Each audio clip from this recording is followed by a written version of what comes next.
It's now my pleasure and my honor to introduce a very special guest, Carmine Sibio, Global Chairman and CEO of EY, one of the world's largest professional services organizations.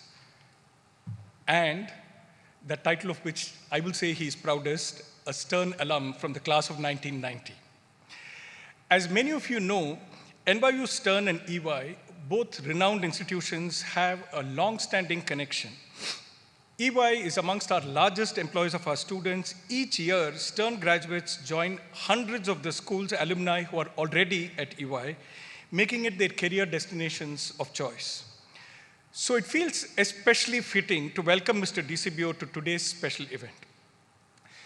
Last year, EY achieved $45 billion in revenues, and today the organization has around 400,000 people serving clients in more than 150 countries in the world. Prior to being elected to his current post, Carmine served as EY Global Managing Partner for Client Service, leading the execution of the organization's global strategy and its geographical areas and 4 service lines. During his tenure at EY, Carmine has also been at the forefront of efforts to redefine how EY uses technology and innovation. He has leveraged his keen understanding of cultures and clients around the world. He has started EY's risk management and regulatory services. He has furthered EY's sustainability commitments, including a plan to be net zero in carbon emissions by just 2025. And he has led the development of the profession's first global strategy based on delivering long-term value for all stakeholders. He also co-chairs EY's Global Diversity, Equity, and Inclusiveness Steering Committee. Outside of EY, Carmine is a member of the board of Focusing Capital on the Long Term to encourage a long-term focus in business that can drive inclusive growth. He also serves as co-chair of the New York Job CEO Council and plays an active role in the World Economic Forum. The 1 hour a day he has, after all this, he gets to sleep. Carmine is originally from Italy and emigrated with his family to the United States when he was 3 years old. Carmine was the first in his family to graduate from college, earning a BA in chemistry from Colgate University and later an MBA from NYU Stern. Ladies and gentlemen, please join me in welcoming our keynote speaker, Carmine Sibio.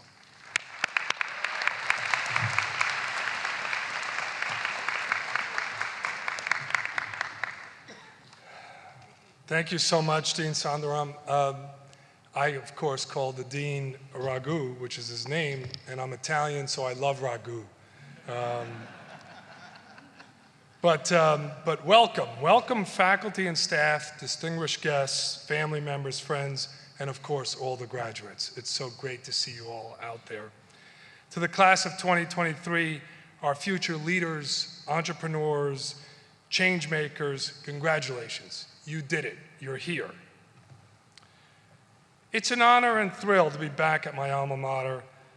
If I'm completely honest, it's also a lot of pressure doing this speech. For weeks, I struggled with writer's block. What if I said something wrong, gave bad advice, or worse, became a meme? ChatGPT was no help. I asked it to write me a viral NYU commencement address, but it opened with, "Hi, I'm Taylor Swift." In all seriousness, I'm so happy to be back where my business adventure began. When I was 3 years old, as the dean said, my family, my parents and I and my brother immigrated from Italy, and we made our home on Long Island in a town called Glen Cove. I grew up in the shadow of New York skyline, but I really didn't experience what the city had to offer until I came to Stern. What I found is that New York is the greatest city on earth. Now, I may be biased, but I think its dynamism, restless spirit, infinite opportunity, and the way it makes space for all of us, no matter who we are and where we come from, epitomizes the American dream. I also know for a fact that those same qualities are woven into the fabric of NYU. NYU is part of New York City. It is New York City. Still, on my own graduation day, I was eager to get out into the working world, and I suspect many of you are as well. Some of you have job offers in hand, hopefully from EY. All of you are about to graduate from one of the most prestigious schools in the world, with a degree that will set you apart. It'll enable you to lead teams, run businesses, and dispense expertise. So I'm here today with a humble request. Don't forget to be a student. School may be over, but learning is a lifelong project. A passion for learning led me to EY. It's the reason why I've stayed for 38 years. I know that's a long time. Now here's the good news. For all of you who can't wait to close your books, or let's be honest, delete the PDF, being a student in the real world is different than being a student in the classroom. So today I'd like to offer 3 lessons for continuing to grow and learn as a professional and as a person once you walk off this stage. So lesson number 1. The first is simple. In the classroom, you take a course. In life, you need to veer off course many times.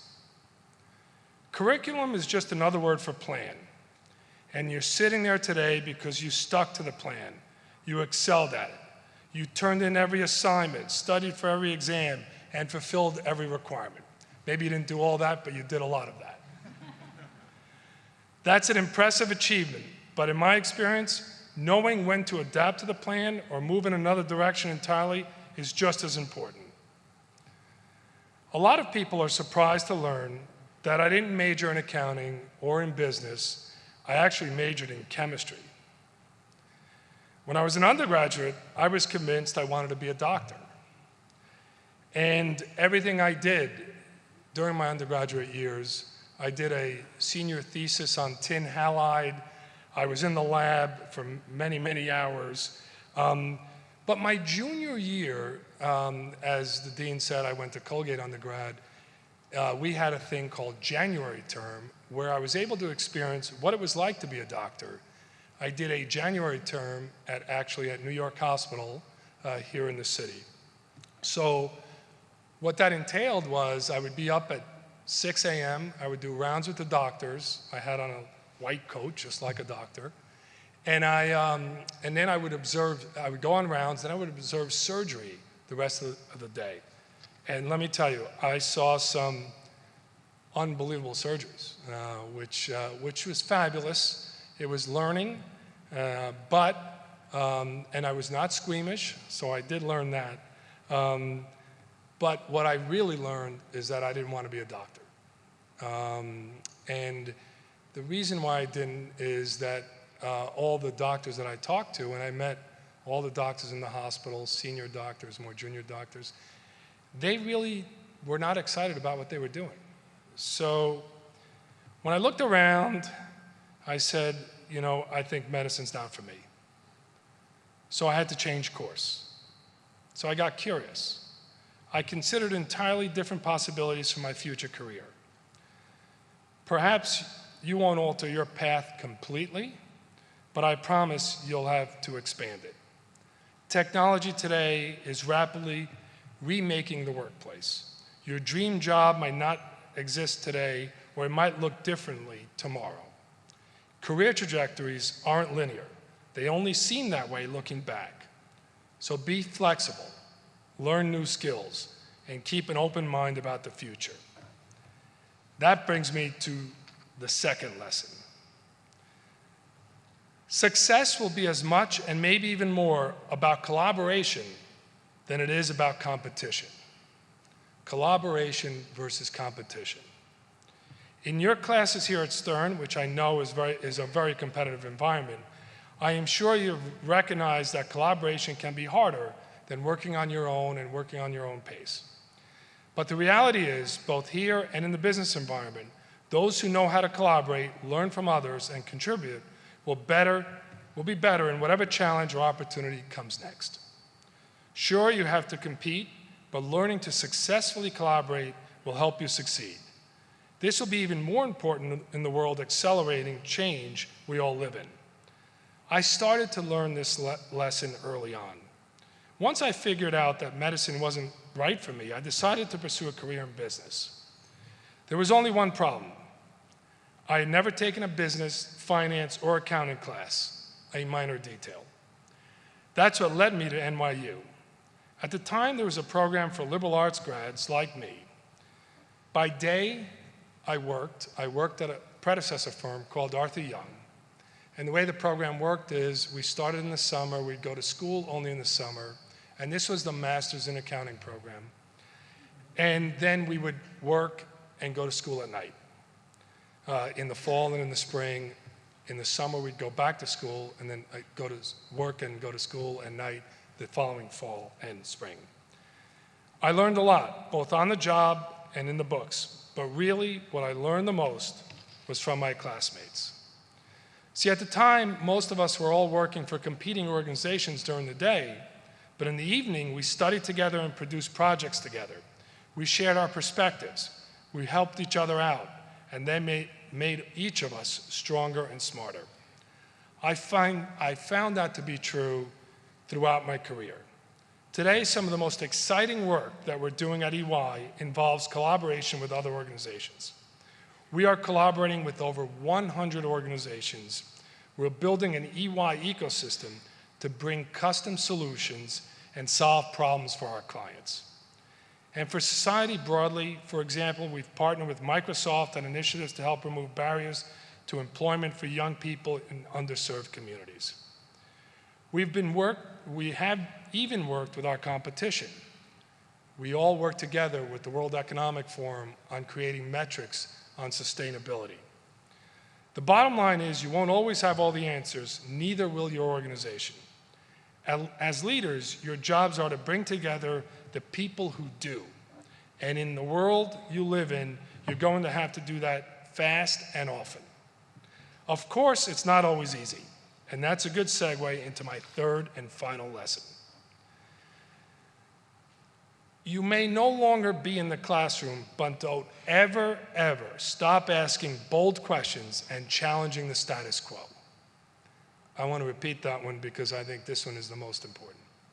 You may no longer be in the classroom, but don't ever stop asking bold questions and challenging the status quo.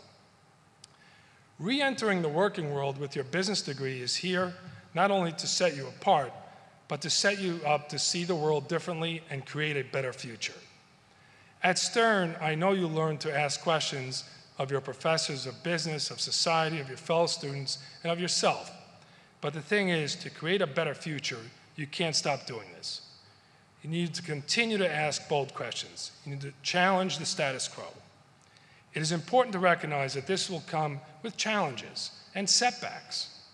The lesson often is that real change doesn't always come when you want it, or even how you foresaw it in your plan. My advice is don't give up. I'm speaking from experience. For the past year, EY has been working on a massive initiative that we dubbed Project Everest.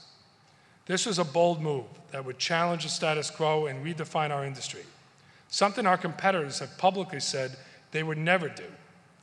The idea was to split EY into two separate organizations to better serve our clients in the long term by providing more choice and removing conflicts, and to give EY people new and more rewarding growth opportunities.